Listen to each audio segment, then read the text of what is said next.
You're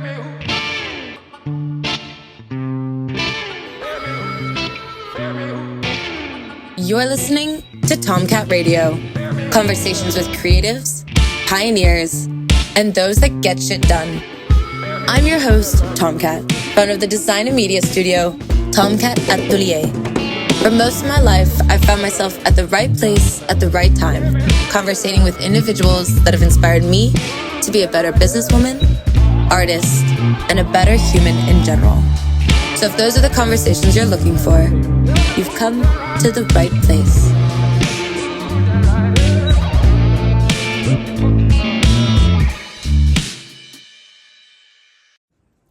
Welcome back to another Tomcat Radio, my sweet angels.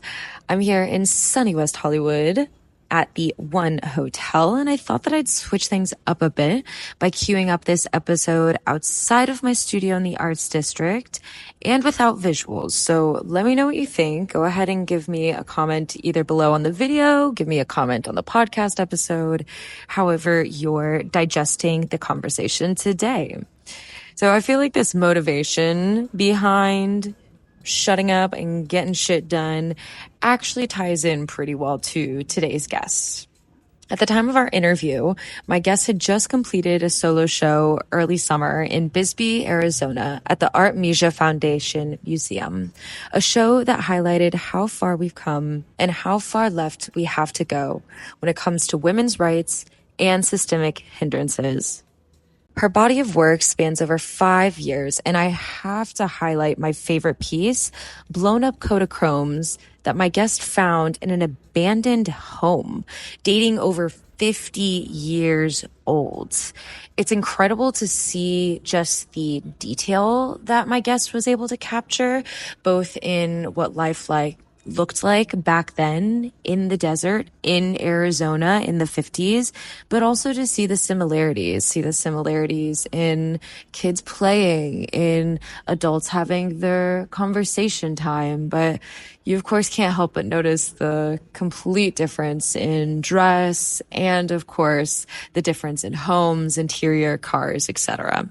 Her body of work now, since that show, sits across from pieces from artists such as Yayoi Kusama, Swoon, and Shepard Fairey, to name a few. Grass never grows, nor will it ever grow, underneath the feet of my guest, and since then, she's gone on to tackle a behemoth of a mural, coming in at 30 by 60 feet. She also was recently named a democracy hero by the Head Count organization in recognition of her leadership to advance democracy across the country.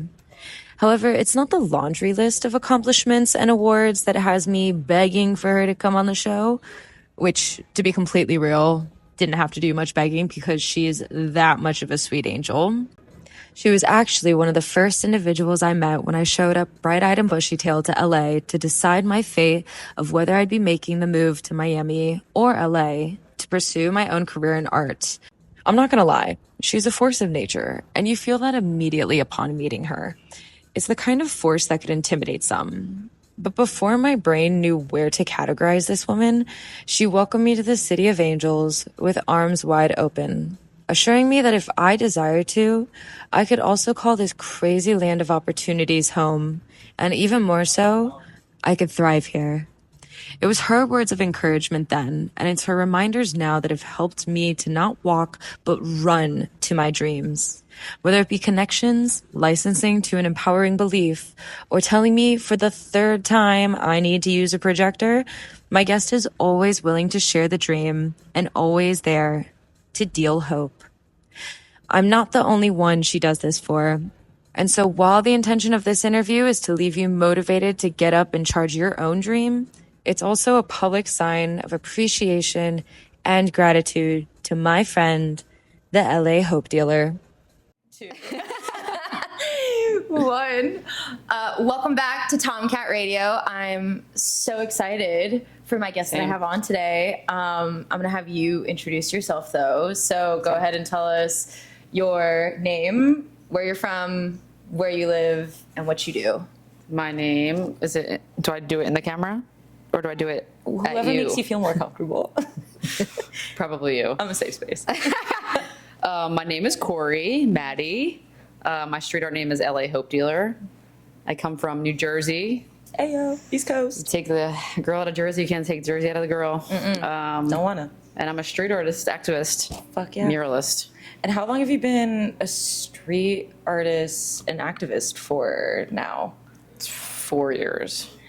It doesn't seem that long. It doesn't seem 4 years that doesn't seem long, but also like it seems like long. Forever. Yeah, it seems like it's been 10 years. I know. I keep telling people that I've been here for like 3 years, and it's only been 2. I'm like, oh, Damn, it's only been 2 years. I know. Facebook let me know the other day. I was It doesn't seem like it. It definitely seems like 4 years I at know. least. You were literally one of the first people that I met in LA. I know. And it was like It was. I remember. my mom and dad like dropping me off for the airport to go back and unravel all the decisions that I'd made in my previous life. Had to take care of a few things, and then you That guys was- were literally ready to bring me on back. That's it. So That's all I'm we do. so grateful, which is obviously one of the reasons I have to have you on the podcast is because you're family, but also because Hell yeah. you're such a go-getter. You get shit done like nobody's business. Honestly, like nobody else that I know. And I want to like talk about that. But I also really want to talk about what you recently have just accomplished. Yeah. We just came back from Arizona. Yep. Amazing show there. That was Thank you. 8 years? That was like 8 years of collecting and working on things Yeah. in that show, right? Yeah, for sure. Yeah. It was definitely, I mean, it was a lot of found objects. It was a lot of old things that I've been collecting, since I moved out here because I always loved, exploring abandoned places and like weird old vintage stuff. And so then I was like, well, why don't I turn this into and fuse my art with the pieces, see how that works. Yeah. And it worked great. Yeah. It looked amazing. Little mix and match situation. It was cool. Situation. Not usually what I usually do. So it was nice to introduce something completely different, I felt like you had a few with the Kodachromes. I mean, that was a Yeah. totally new. Yeah, that is definitely new. Yeah. And I think I think those are like the type of things that like I could see in a hotel or, like shit like that, where it's like, it's very nostalgic. It's PG. It's not me being political. It's not sexual. It's kind of just tapping into emotions and, making people Nostalgia. reflect. Yeah, exactly. So Absolutely. yeah, it was good. It was cool. When you just talking about how, which I'll definitely have to do a little frames of the Kodachrome as Yeah, we're for sure. discussing now. Yeah. But what would you say the balance is of when you're creating what's that balance of, oh, this would look great in this space versus I'm just creating to create because this idea just came down and I want to execute? What's that balance? Yeah. So I think with me and the show Time Flies with the Kodachromes, it was more of like, okay, I know Bisbee's generally old. I'm saying people, I mean, they're old people, but I'm saying like old in history and, keeping that vintage look. So I was like, this is one way to even just like pay respect to the town, instead of me coming in there as an LA artist and be like, blah, blah, blah, where it was like, cool, let me almost tap in to their nostalgia and how they've maintained their town and what they're prideful about, and I think, but then from then it's like, cool, then I'm going to put my own narration on it, so.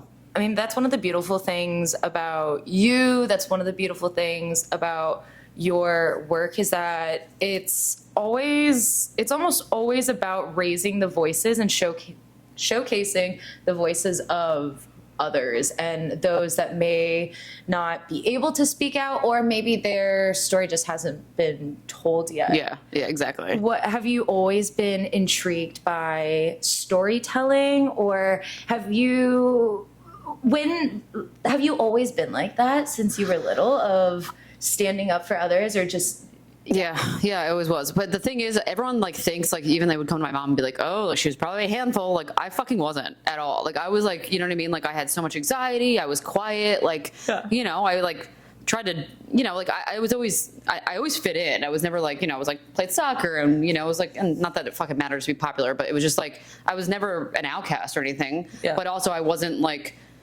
I feel like it was like just certain things that I would just like keep to myself because I was like, oh, that's not cool. You know what I mean? But then like looking back now and reflecting, it was like, I asked to go to antique stores instead of toy shops when I was a kid. Yeah. You know what I mean? Like, and things like that. And even like almost like muffling like my art side when I was playing soccer because I'm an athlete, And I think that was hard for me because I like, art and like theater kids were not that cool. And you know what I mean? Like Totally. So it's like, then I was like, as I got confidence, and then like even like I don't know. I mean, even since I was a kid, I always stuck up for people. Like always, it's like no matter what. I remember one time, Catholic school, like all the girls were bullying boys, and then like the principal had to come in, and then they were like, "Is this true that all the girls are like bullying?" And then one kid was like, "Corie never did. Corie doesn't." Because I'm like, well, I was like, because I am a boy. You know what I mean? Like in my head, I'm like, Totally. Yeah, because I'm not playing with the fucking girls. I'm playing with the boys. What the fuck? You know? But like that stuck with me. So because I was like, that's just normal to me. Like I don't, know. And I think that just made me, as I grew and learned about myself, like that's just who I am. I can't shut the fuck up. Especially. Yeah. And in a way, it's like interesting because it's like, yes, I give a voice to marginalized communities. But even with Time Flies, it was like that woman that took those Kodachromes, they're never going to see the light of day, and she didn't have the opportunity to show work the way I can, in this day and time. So no matter what, I'm still giving a voice to the voiceless, whether it's through me or, what I'm talking about. Yeah, absolutely. That's so beautiful, and that's so fucking cool that woman never imagined. She probably wants half the commission, but she's not getting it. So No, we better keep on the deal. If you're gonna haunt the fuck out of me, Totally. I'm like, great. If you don't know her, Seriously. I mean, you do live like diagonally from the Cecil Hotel. I know. I'm just like summoning all the ghosts. You know what's so funny is I feel like it's not. What's the word? There are lost cases that gravitate to you because I feel like they energetically recognize, like, that's my bitch. I agree. She's going to protect me, or like she's. Yep, it's all or nothing, and that's why I sound like a crazy person, but like when things aren't even going my way, I look up, I'm like, not even God, I'm like, what the fuck are you guys doing? Because I know I'm like down here like Joan of Arc, like riding for all you fucks upstairs. You mean, so figure it out, help me, Totally. So I'm like, I know there's like a whole team of people, like like in heaven, be like sitting at a bar, like just being like, all right, this bitch, she better fucking give us a voice, Dive bar. I'm like, yeah, literally dive bar, peanuts on the ground, everything, I love that. If heaven looks like that, I'm so down. I'm in 100%. or hell, I don't care. Yeah, but heaven. No, you earned your spot. I think I'm an LA hope dealer. What the fuck? Yeah. Hope dealer can't go to hell. If you didn't, then I'm gonna. You're fucked. I got overtime. I need to put in some overtime. At least you're younger than me. Oh, I know. Thank God. I forgot. Okay, I don't know if you want. Okay, going back to the show in Bisbee, Artemisia, I love when I was listening because for those that don't know, I had Corie mic'd up.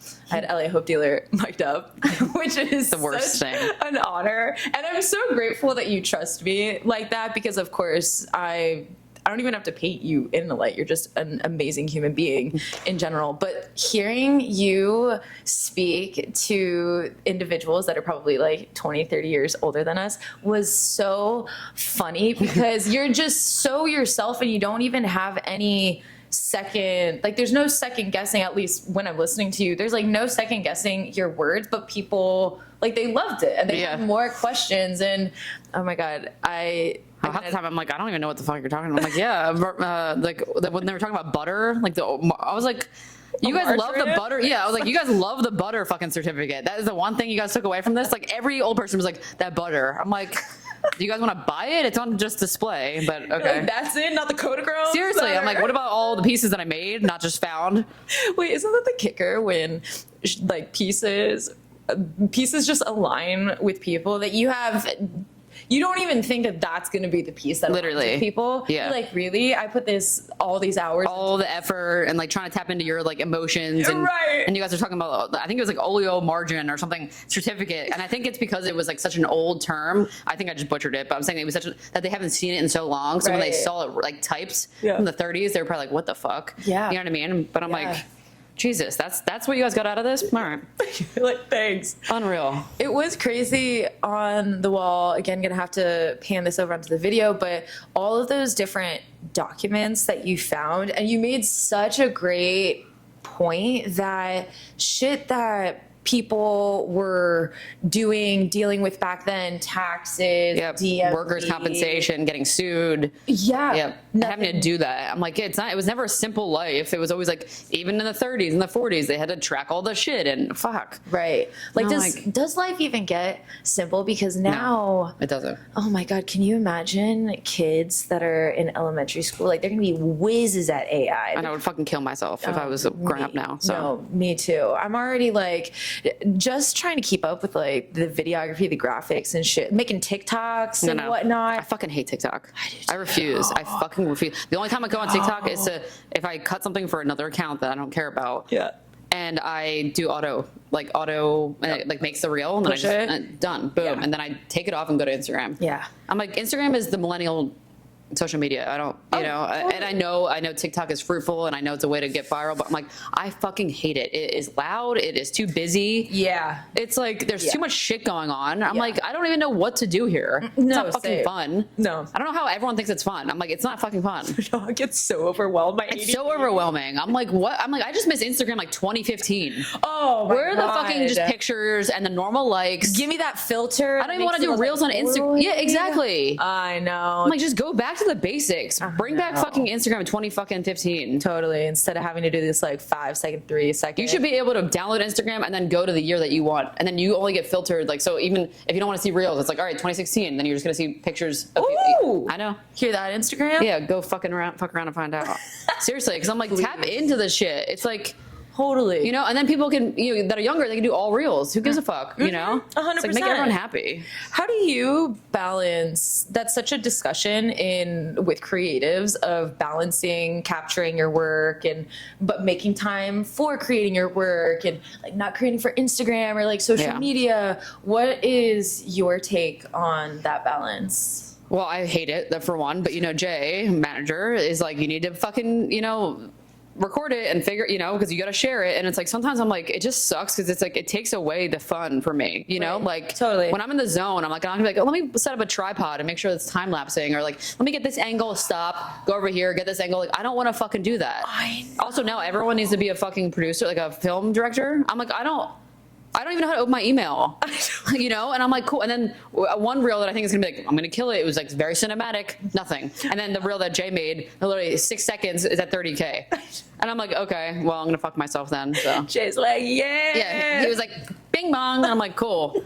All right. Dude, I know Jay just has like a natural touch to being able to do So annoying. videos. It is honestly so I'm like, all right, did you annoying. shoot that on a red camera? Like, no, it was his like iPhone. I know. And then my iPhone looks like a fucking flip phone, like footage. And I'm like, okay, how does that work? Because I have a better phone than you. It's like a Nokia track phone, whatever. Seriously. I know, dude. I don't know. Some people just have the fucking skill. I know. And Or the eye. It makes me think too, because I try to like save videos and reels from like other artists. I'm like, you got 5 different angles on this. Like, how did you, I mean, if you're an oil painter, like, I guess you got time. Yeah, but that's true. Even then though. But then just setting it up and then bringing it down and then, like putting it in a different position and then also editing it. Oh yeah. I'm like, I give people credit that are like content creators. I'm like, yeah, like it must be fun. You have millions of dollars. Cool. But it's like, it's more work than people think. It is. Unless you have a team and you're just like jerking off. It's like, Yeah. dude, you got to do all of that shit. Edit, like film it, everything. The like caption. Yeah, fuck out of here. It took me 4 hours just for a caption. And I usually put it in the ChatGPT anyway. I'm just kidding. Just kidding. It's all her. It's all real. It's all me. It's not deep fake. Don't worry about it. Well, let's just go to your recent recognition in New York. Oh yeah, I'm gonna butcher it, but it was about I was putting it up something for you so that I couldn't. Yep. Like it's not released yet, but so it probably will be released by the time you release a podcast. So it's like I am a voter and head count are taking like 20 people that are spearheading democracy or like saving it, not saving it because it's like we're not saving democracy, but like making it relevant and like doing things to awareness, and I'm one of the 20. Again, don't know how that happened. Dude. Yeah. That's huge. Out of like the entire country. Yeah, I guess so. Yeah. 1 to 20 people. That's huge, dude. Congrats. The first class. Yeah. Hey. Yeah. The first graduating class. So we'll see how that goes. Yeah. Yeah. Well, then I was like, damn, now I gotta do shit. That's why I did that mural. Like, you know what I mean? Because I was like, I've been sitting on that, but like I haven't brought out the LA Hope Dealer Yellow in a long fucking time. In a minute. Yeah. So I was like, all right, it's time. Actually, what made you decide on that shade of yellow? Have you always loved yellow? No, I didn't. I had a leftover, I bought it for a Kobe mural and it was in the middle of the pandemic. That's when I just started like applying to like Beautify Earth where they like match muralists with like people. And so I got one and it was a Kobe mural because like he just died and then they called it off and I had 5 gallons of fucking yellow paint. And I'm like, what am I supposed to do with this? So then that's when I was like, I'm just gonna do a Rogue mural. And then that's when I showed up in LA Times and I was like, fuck. Because I was like, I'm not a yellow girl. Now I love yellow because it's like, it's, it's a soft spot for me. But I'm like, I gotta use fucking yellow now for the rest of my fucking life. Because it stuck through the pandemic. I had to keep doing the yellow every time someone sees it. And now even when you see the one on Melrose, you're like, that yellow is crazy. You know what I mean? It's crazy. It's just like, it's bright as fuck. And it just like stops you in your tracks, Yeah. It's like in your fucking face, exactly how I am. Yeah. But also kind of like, because I feel like yellow is it's still like a warm color. It's like positive, but sometimes like my like typography is like getting to think about things more of like not a negative tone, but like it kind of offsets sometimes like what I'm saying, because like it's depressing sometimes, like the things that I gotta tackle. Even my mom was like, I don't know how you deal with this shit. And I'm like, I don't know why I signed up for this, but it just chose me. Yeah. Yeah, talk about like what helps you be able to continue to like water others. How do you water yourself? Do you take a day for yourself out of the week, or what methods have you found help you to like? Well, I think that's why I have like a weed problem. I think, I like smoke myself into oblivion every night and I still don't sleep.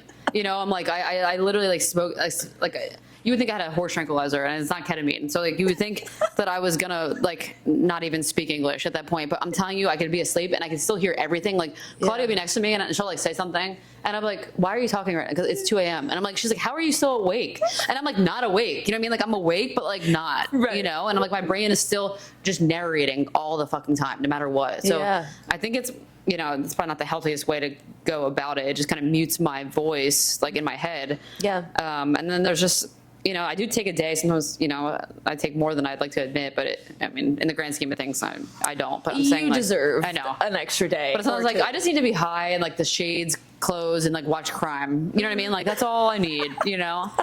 But no wonder my mom and you like get along. It's like my shit. Like, you know what I mean?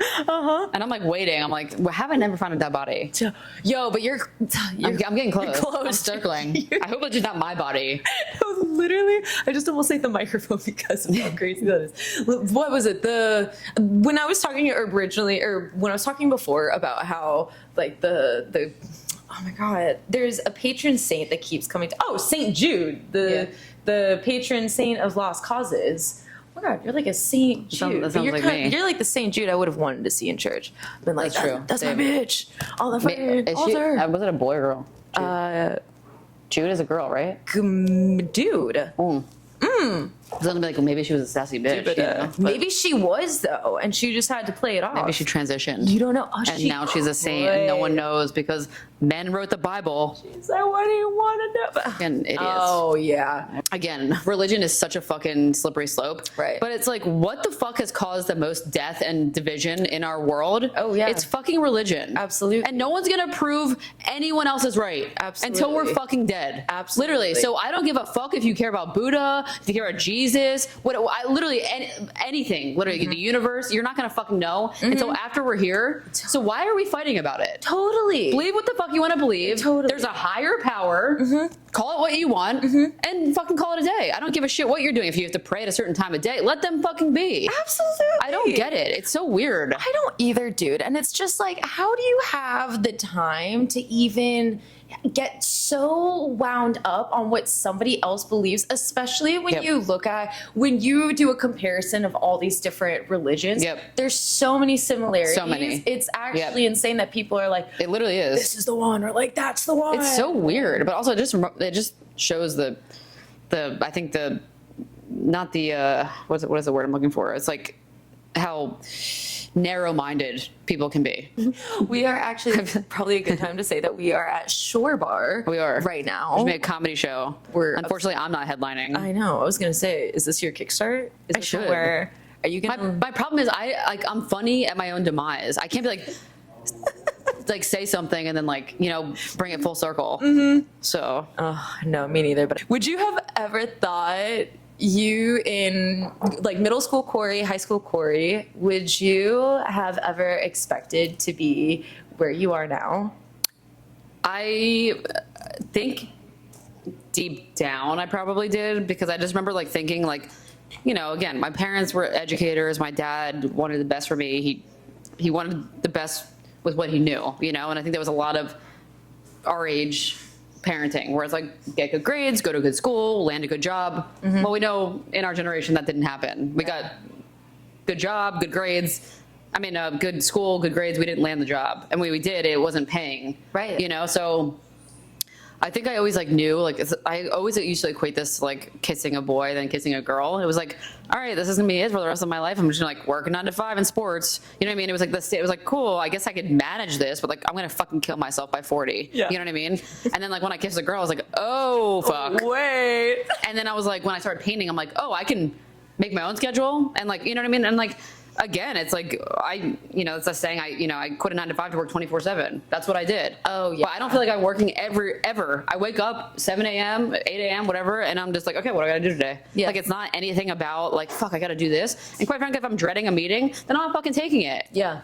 You know? So I think it helped also like coming up when social media was growing. Cause then you're like, all right, well, I have an entry level sports job, but if I sold, Sharpie painting or drawings for $50, I could make probably about 700 every couple weeks, which was I was getting for entry level position. Yeah. Which is bullshit. Yeah. So I think that's where I was at, where I was like, I'd rather just bet on myself than work for someone else. Absolutely. And I think that's where I always thought, but then I never knew how to tell my dad. I never knew how to, I would never want to disappoint him, Which on that note, how did your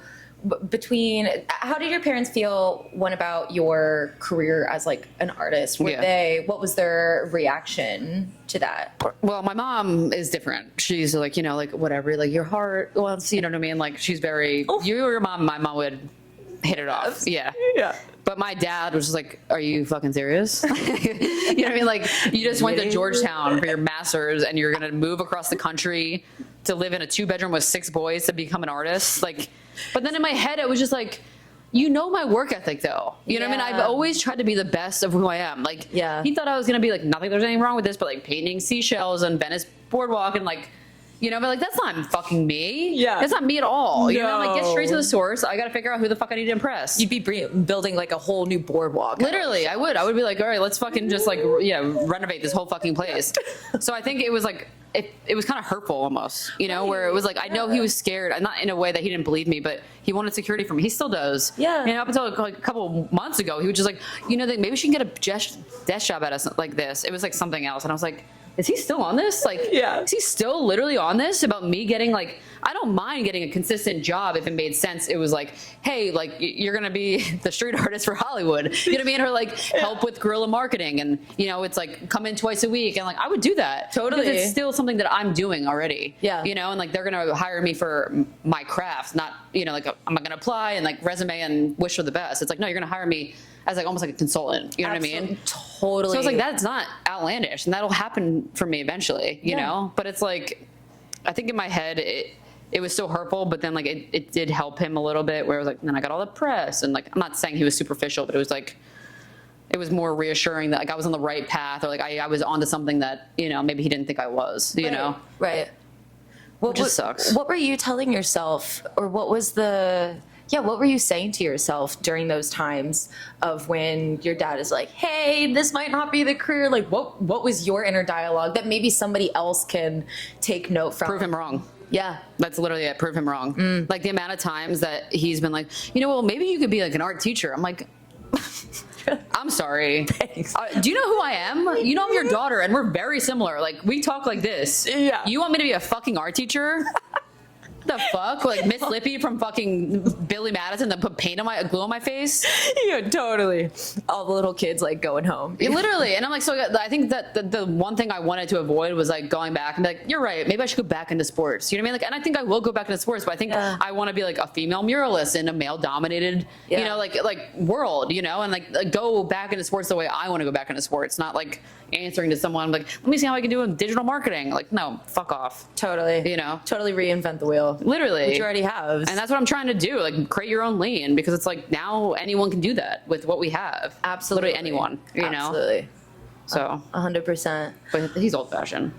I do feel like that's what you got to do for the parents, like the old fashioned, unless you have that one parent, those two parents, or the caretaker, whatever, that they still have that belief, but there is something about getting those accolades. I mean, It is. Well, it's LA. like reassurance. Yeah, like Right. Yeah, where it's like, all right, you know. What do you think to somebody wanting to start their like art career, their artist career? What is one thing that you would tell that individual? It sounds so fucking lame, but like to not get discouraged because the amount of no's I still hear. You know what I mean? And I think that's what puts people off their, you know, the love of what they're doing, or they get some, again, discouraged on, you know, their path or whatever. Because it's like, you're going to hear more no's than yeses. Yeah. You know what I mean? It would be weird if you heard more yeses than no's. Yeah. You know? So I think that's one of those things where you got to take that with a grain of salt and just keep it moving.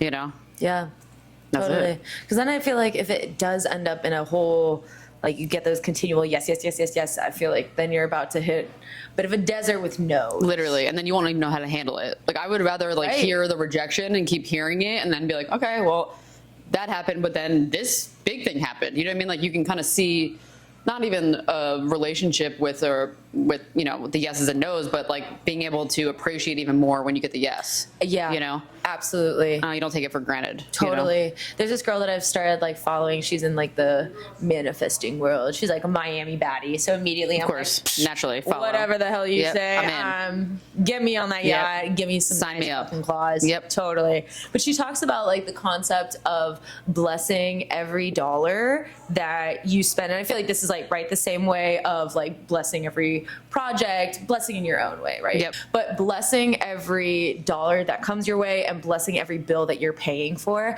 And I feel like And being grateful, yeah. 100%. Because I think I hate that so much because I always worry all the time. And then people are like, you know, that you have so much to be grateful for. I'm like, I'm not grateful. You know what I mean? Like, I take a step back, which is hard for me sometimes. I'm like, that's a lot to accomplish in 4 years, you know? So it's like, I'm not ungrateful. And sometimes I have to remind myself to be like, all right, this is how far you've come. Yeah. You know what I mean? But it's interesting. I saw something there that stuck with me that, you know, Noah Lyles, he's a track, you know, Olympics. And when he won the 400, was 2 days ago, his gold, someone like zoomed in on his face before he started running, and he just kept saying, thank you, God. And he was already saying, thank you, God. He was already accepting the win. I know that sounds so like lame, and you know what I mean? But it's like, he was literally just saying that as a mantra, saying that like, thank you, God, for even this opportunity, for getting me here. Like, that he was already expecting to win. You know what I mean? And I think that's important, you know? I mean, it's not like the fucking book, The Secret, where like, oh, you're gonna wish cancer away. I don't fucking believe that. You know what I mean? Yeah. But I think there's definitely power in your mind, you know, and Definitely. and thinking about what you're capable of versus what you're not capable of. Because when you don't think you're capable of anything, you're not gonna amount to anything, Totally. you know? 100%. So Fix that mindset. that's it. I think we That was end it here. That was my TED Talk. I love, sign me the fuck up. I always One want to day. do a TED Talk. Give me 10 years. Oh, like next week, honestly. X-rated TED Talk. TED Talk is just Welcome to my TED Talk, motherfuckers. this is me sitting at shore bar just talking to my camera. My camera. It'll just be you and I. Literally. It's fine. Hey, like I said, I'm still down. there. I know 5 other people that be coming too. I know. We actually end up packing up this bitch. That would be cool as fuck. Because we're already thanking and being grateful for Yeah, our TED Talk, thank you for so. packing in the VIP. You know I'm good at that shit. I know. So You gotta manifest. no GA. No GA. Where can people find you? What are you up to next? Where can people find you? Yes. Give us the answers. They can find me on Instagram because again I hate fucking TikTok. Yep. It's Corie Mattie, Corie, 1 R, not 2 R's, and then MATT, 2 T's, IE. And then what am I doing next? A few things. I'm going to Tulsa. I got to deliver letters, the youth letters. Yes. Yeah. That's going to be early September. I got to do a commission for Shane for the bar here. Right on. Shout out to Shore Bar, by the way. Santa Monica. Get your ass here. Bring that ass. It's so fun. Bring that ass. Yeah, I'm going to be traveling New York, and I have a show in October. I forgot, in Orlando, solo show. Oh, right. In know. time with Pride? Yep. Yeah. Right on. Oh yeah. All the things. Cool. We'll just try to keep up with you. Yep. Snip, snap, snip, snap.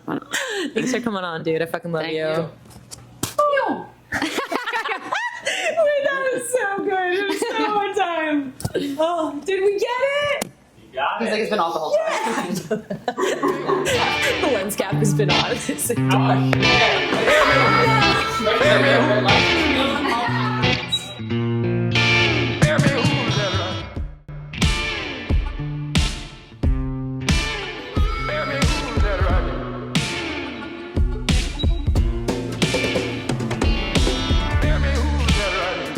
genre of elevation.